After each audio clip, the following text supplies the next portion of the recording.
Olá, seja muito bem-vindo.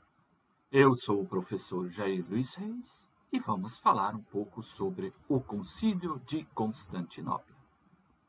Então, Teodósio, imperador, se mostrou favorável à fé nicena e, para acabar com a controvérsia e normatizar a situação eclesial, ele vai convocar o Concílio Ecumênico de Constantinopla no ano de 381, cuja participação vai se restringir aos bispos orientais.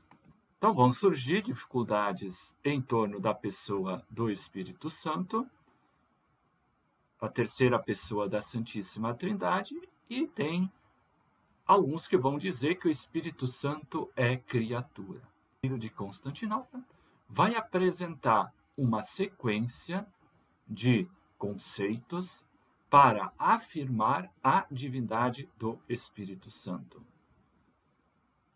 Vai seguir muito Basílio de Cesareia, e o concílio vai apresentar títulos ao Espírito Santo indiretos para afirmar a sua divindade. Então, a sequência que vem proclamada sobre o Espírito Santo no Concílio de Constantinopla, ele vai apresentar 5 argumentos centrais para afirmar a divindade do Espírito Santo. Então, que o Espírito Santo constitui a Trindade junto com o Pai e o Filho. Então, a sua processão do Pai, pela mediação do Filho, e também sua atividade salvífica, isto é, no campo da salvação, da santificação.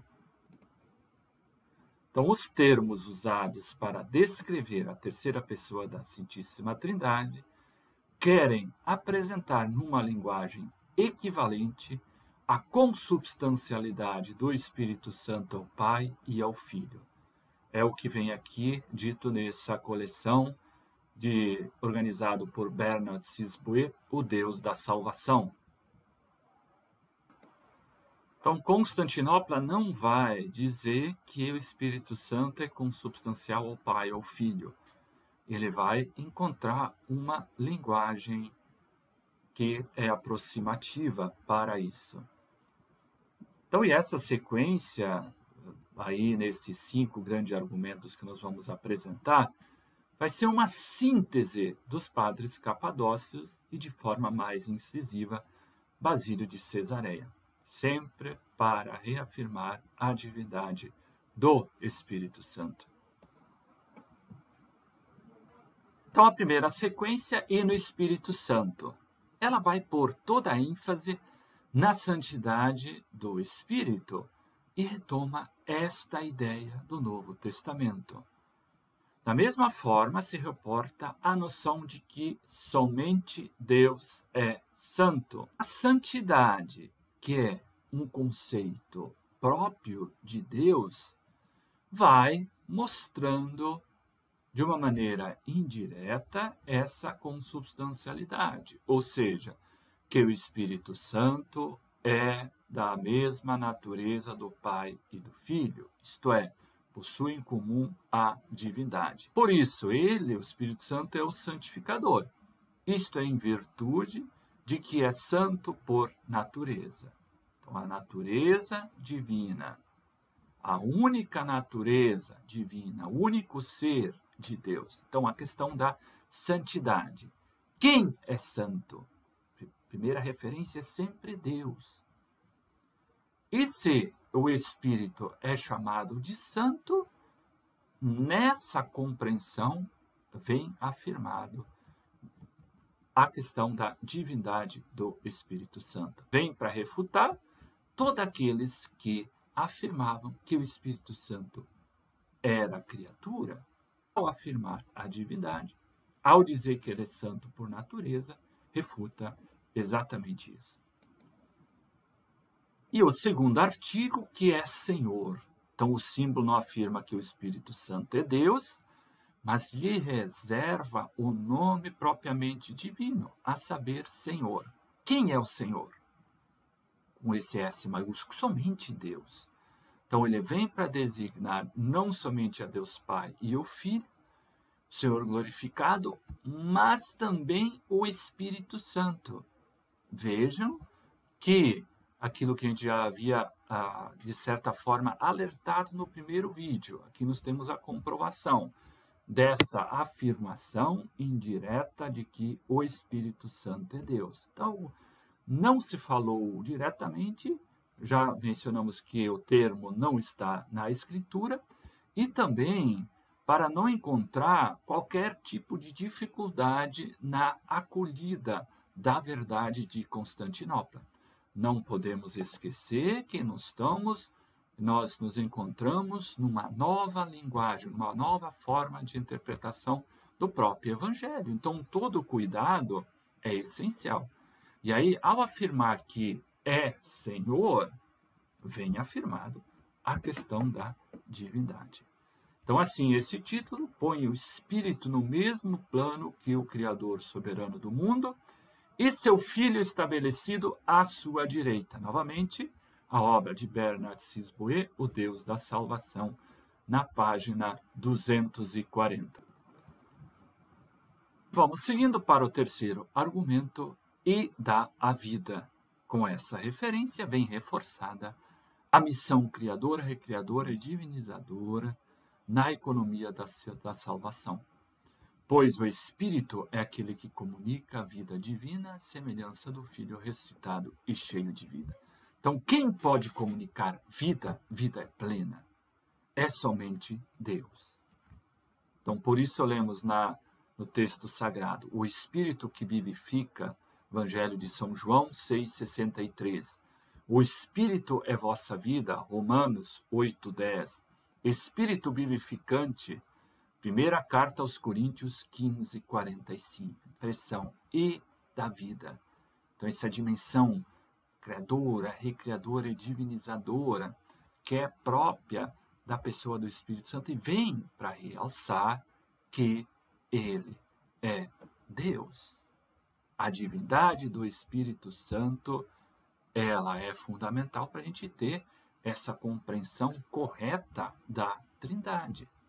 Único Deus, que é Pai, que é Filho, e agora estamos compreendendo mais a referência do Espírito Santo e afirmando que o Espírito Santo é Deus, junto com o Pai e o Filho. E essa dimensão, então, de conferir a vida, da dimensão divinizadora, santificadora, que nós recordamos tanto, que é missão específica da terceira pessoa da Santíssima Trindade. Mas gostaria também de alertar, quando nós estamos falando da centralidade do Espírito Santo, da compreensão à luz daquilo que o Espírito nos ensina, ele sempre vai nos remeter às obras realizadas por Cristo, que por sua vez nos leva ao Pai. A compreensão verdadeira do Espírito Santo, aqui nós estamos realçando muito a questão da divindade do Espírito Santo. Mas, mesmo focados nessa compreensão do Espírito Santo, necessariamente precisa nos levar à compreensão da Trindade como um todo. Então, da vida é Deus. Deus é a nossa vida, é a nossa redenção. Ao conferir essa compreensão ao Espírito Santo, está afirmando a sua divindade. O quarto argumento, que procede do Pai.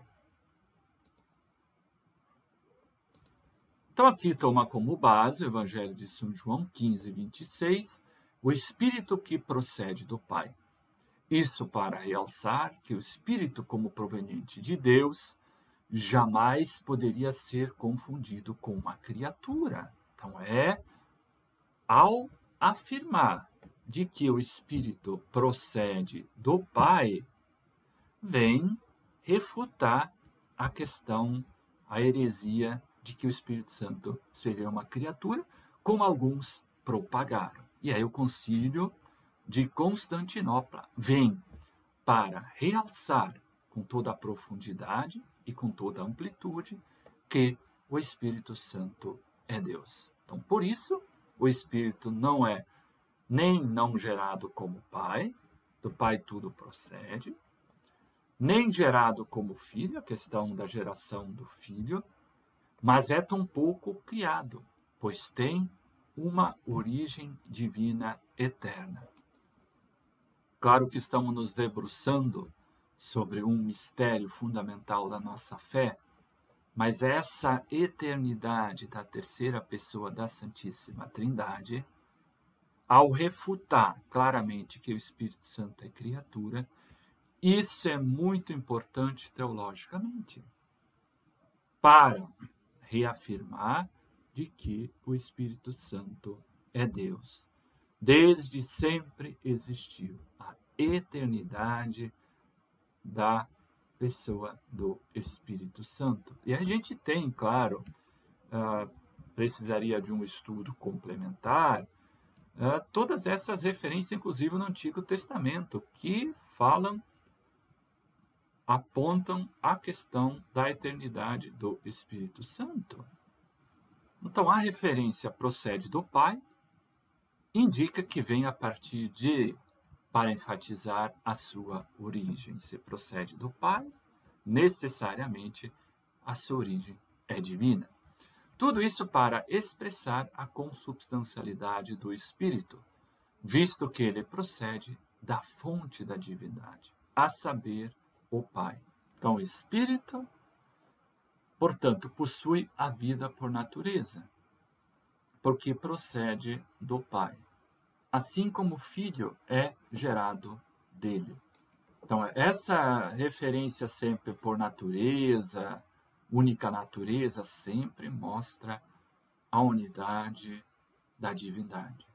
Único Deus, que é Pai, que é Filho e que é Espírito Santo.